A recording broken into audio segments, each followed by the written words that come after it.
Hello everyone, नमस्ते सबैजनालाई फेरि पनि स्वागत गर्न चाहन्छु मेरो युट्युब च्यानलमा, जहाँ तपाईँले विभिन्न प्रकारको फुलहरूबारे जानकारी पाउँदै आइरहनु भएको छ भने आज फेरि एउटा नयाँ नौलो जानकारी लिएर आएको छु। र त्यो नौलो जानकारी के छ भन्दाखेरि हामीले आज अर्किडको सिडलिङ्सलाई रिपोर्टिङ गर्न गइरहेको छौँ। र हालैमा हामीले केही नयाँ भेराइटीको अर्किडको सिडलिङ मगाएका थियौँ र आउँदाखेरि अलिकति तलमाथि भएर आइपुगेको छ। र त्यसको लागि आज हामी मोल बनाउन गइरहेको छौँ। यहाँ मोल देख्न सक्नुहुन्छ। यहाँनिर हामीले मोलमा कोको चिप्स है, कोको चिप्स, कोइला, लिफ मोल्ड, यहाँ पत्ताको मोल जुन चाहिँ छ पत्ताको मोल, अनि गाईको मोल केही मात्रामा, साथै साथमा हामी बलुवा मिसाउन गइरहेको छौँ। र यसरी हामीले एउटा नर्मल मोल बनाउनुपर्छ, किनभने सिडलिङको चाहिँ जरा त्यस्तो राम्रो डेभलप भएको हुँदैन। यसलाई चाहिँ रेडी न्युट्रिएन्ट चाहिन्छ। सिडलिङमा चाहिँ स्टोर्ड फुड हुँदैन, स्युडो बल्ब नभएकोले गर्दाखेरि स्टोर्ड फुड हुँदैन। र त्यसलाई चाहिँ हामीले छिटै पच्ने गरी हामीले पच्ने मोल बनाउनुपर्छ। र साथै साथैमा मोइस्ट राख्ने, जसले चाहिँ त्यो सोइललाई एकदमै चिसो मोइस्ट राख्छ। सो एकैचोटि ड्राई हुनु दिनु हुँदैन, त्यस्तो खाले मोल बनाउनुपर्छ। र त्यसको लागि चाहिँ हामीले कोको चिप्स चलाएका छौँ। ओके, सो यहाँनिर गाईको मोलले रेडी न्युट्रिएन्ट दिन्छ, त्यहाँबाट गाईको मोल सकेपछि त्यहाँबाट पत्ताको मोलले न्युट्रिएन्ट दिन्छ, र कोइलाले चाहिँ हाम्रो यहाँ कार्बनको सोर्सको काम गर्छ भने त्यहाँबाट हामी यसमा बलुवा हाल्नेछौँ। बलुवाले चाहिँ यसको पानी छिटो मात्रामा एक्स्ट्रा पानी ड्रेन हुनेमा हेल्प गर्नेछ। र त्यसले गर्दा फेरि हामीले यहाँनिर अहिले 4वटा कुरा मिसाइसकेका छौँ। लिफ मोल्ड, गाईको मोल, कोइला अनि कोको चिप्स। ओके, सो अब हामी यसलाई मजाले मिक्स गर्छौँ। यसमा अब बलुवा हाल्नेछौँ। ओके, र हामीले यो सबै मोल रेडी बनाइसकेका छौँ। यहाँ अलिकति ठुल्ठुलो पत्ता बाहिर निकालिसकेपछि हाम्रो मोल रेडी भएको छ। अब यसमा बलुवा हाल्नेछौँ।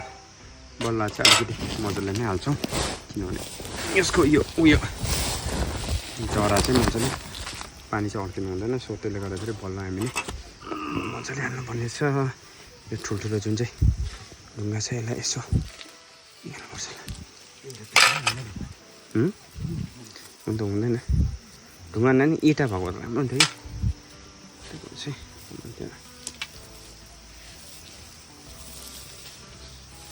अब चाहिँ फर्किन्छ होला म। सो यसलाई मजाले फिट्नुहोस् तपाईँहरूले सबैजनाले। र जति पनि हुनुहुन्छ तपाईँहरूले यदि बल्बबाट उमार्नु भएको छ भने नि होइन, बल्बबाट सिडलिङ गर्नुभएको छ, बल्बबाट अर्किड उमार्नु भएको छ, या तपाईँले सिडलिङहरू ल्याउनु छ भने यति बेला चाहिँ एकदमै राम्रो टाइम हो रिपोर्टिङ गर्नुको लागि। उखालेर ल्याउनु हुने छ भने चाहिँ यति बेला एकदमै राम्रो रिपोर्टिङ टाइमको लागि, किनभने अब विन्टर डर्मेन्सीमा जान्छ, त्यसले गर्दाखेरि खासै असर पर्दैन। अर्को कुरा चाहिँ के भन्नु, जस्तो नयाँ सुट आउँछ त्यस्तै नयाँ मोल एकदम रेडी भइरहेको हुन्छ एब्जर्भेसनको लागि, र त्यसले छिट्टो ग्रोथ पनि दिन्छ, राम्रो न्युट्रिएन्ट पनि दिन्छ। सो त्यसले गर्दाखेरि तपाईँले त्यति कुरा चाहिँ याद गर्नु होला। यति बेलाको टाइममा चाहिँ तपाईँले रिपोर्टिङ गर्नुभयो भने चाहिँ एकदमै राम्रो हुन्छ। जस्तै हामीले यहाँ ल्याएर आएका छौँ। यहाँ अर्किडको सिड्स मेरोमा छ है। मैले यहाँनिर 5वटा भेराइटीको नयाँ भेराइटीको आएको छ, जसमा मैले 5वटामा मात्रै आइडी गरेको छु, लेखेको छु। अनि अरूमा चाहिँ मैले आइडी लेखेको छुइनँ, किनभने पछि गएर मलाई के गर्नु छ, यसबाट नै छिटो छुट्याउनु छ। सो यत्रो साइजको छ अर्किड चाहिँ, देख्न सक्नुहुन्छ। ओभर ड्राइनेस भएर चाहिँ यहाँनिर, किन भन्दाखेरि यो चाहिँ कोकोपिटमा मात्रै थियो। र कोकोपिटमा भएकोले गर्दाखेरि चाहिँ यसको साह्रै राम्रो ग्रोथ हुँदैन। कोकोपिटमा चाहिँ इनिसियली चाहिँ कोकोपिटमा राम्रो हुन्छ, तर कोकोपिटमा सधैँ राख्नु चाहिँ सकिँदैन, किनभने त्यसले ग्रोथ लिँदैन। सो जसो तसो लिक्विड फर्टिलाइजरले गर्दाखेरि होला यतिको ग्रोथ चाहिँ भएको रहेछ। तर यहाँ बिचको जराहरू यस्तो भइरहेको छ। अब यो जराहरूलाई निकाल्नुपर्छ अनि मात्रै रोप्नुपर्छ। सो के गर्नुपर्छ म तपाईँलाई देखाउँदैछु। सो यसरी हेर्ने, यहाँनिर तपाईँको यहाँ दुईवटा एकदमै जरा देख्न सक्नुहुन्छ, दुई प्रकारको। यो झरिलो परेको जरा छ भने यहाँनिर यो जरा देख्न सक्नुहुन्छ, यो स्याप परेको छ। यो स्याप परेको जरा चाहिँ पुरानो जरा हो। यसले चाहिँ स्पोन्जको काम गर्छ। स्पोन्ज भन्नाले चाहिँ यसले चाहिँ पानी चाहिँ स्टोर गरेर राखिदिन्छ। यो पानीले गर्दाखेरि यो डिकम्पोज हुँदै जान्छ, कुहिँदै जान्छ, र यसले गर्दाखेरि अर्किड पनि तपाईँको कुहिने चान्सेस हुन्छ। सो त्यसले गर्दाखेरि यो पुरानो जरा जति छ यसलाई चाहिँ काटेर फ्याँकिदिने, अनि यो नयाँ जरा मात्रै राख्ने। ओके, सो यो पुरानो जरालाई चाहिँ एकदमै काटेर फ्याँकिदिइहाल्नुपर्छ। सो मैले यहाँ भनिहालेँ तपाईँलाई, यो पुरानो जरा जुन चाहिँ छ यसलाई चाहिँ काटेर फ्याँकिदिने। यो जुन चाहिँ छ यो जराले चाहिँ काम गर्दैन। अब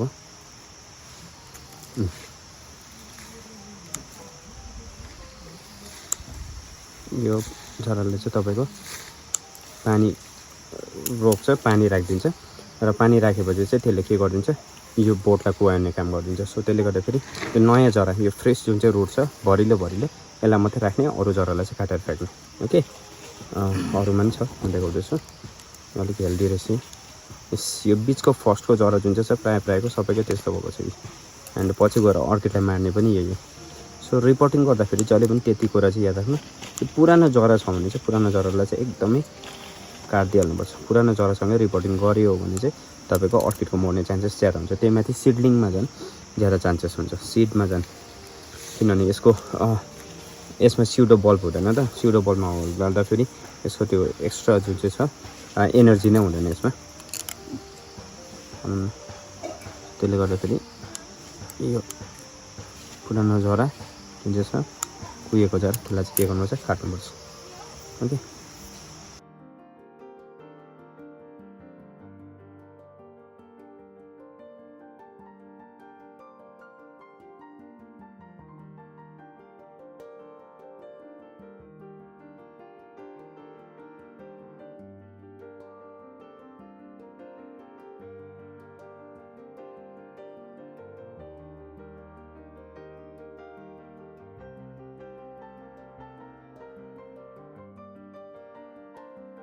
माथिबाट मोल चाहिँ थप्नुपर्छ होला त्यसलाई यो हामीले यो सिड जति पनि छ सिडलिङ हामीले यो उयो गरिसकेको छौँ यसको पुरानो जरा फ्याँकिसकेको छौँ सबैको यहाँ देख्न सक्नुहुन्छ फ्रेस रुट मात्रै छ यहाँ चाहिँ सबै पुरानो जराहरू यतै काटेर हामीले फ्याँकिसकेको छौँ र यसलाई चाहिँ अब हामी 6 इन्चको पटमा रोप्न गइरहेको छौँ जसरी यहाँ तपाईँले देख्न सक्नुहुन्छ यहाँ मामाले रोप्नु हुँदैछ 6 इन्चको पटमा अनि पहिला चाहिँ मजाले फिलिङ गर्ने र जहाँदेखि चाहिँ जराको हाइट ठिकै हुन्छ त्यहाँदेखि मात्रै हामीले त्यसलाई राखेर सिडलाई राखेर हामी रोप्नुपर्छ ओके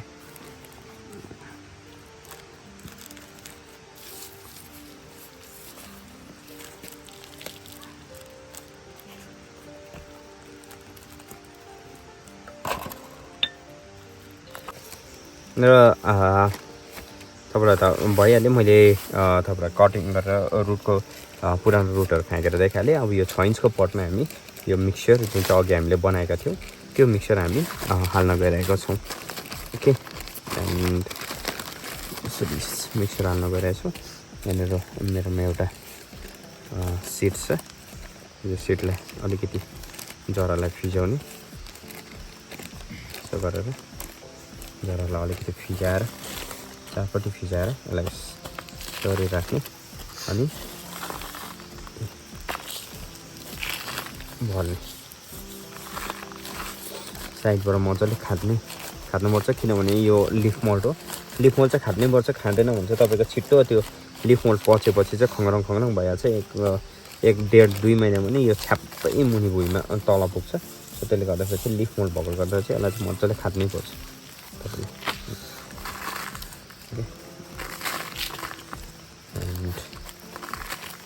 लिफ मोल्ड गाईको मल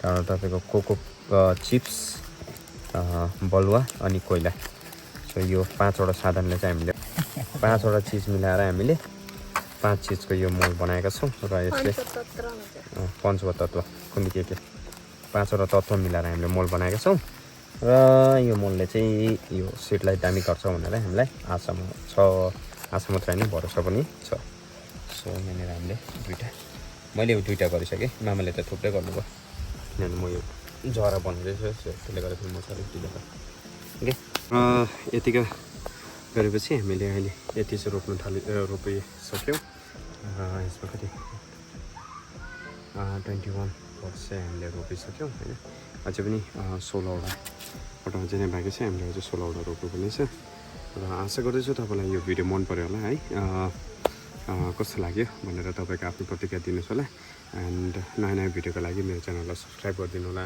हवस् त thank you so much bye take care see you soon with another video र लाइक कमेन्ट सेयर अनि सब्सक्राइब गर्नु नभुलिदिनु thank you so much by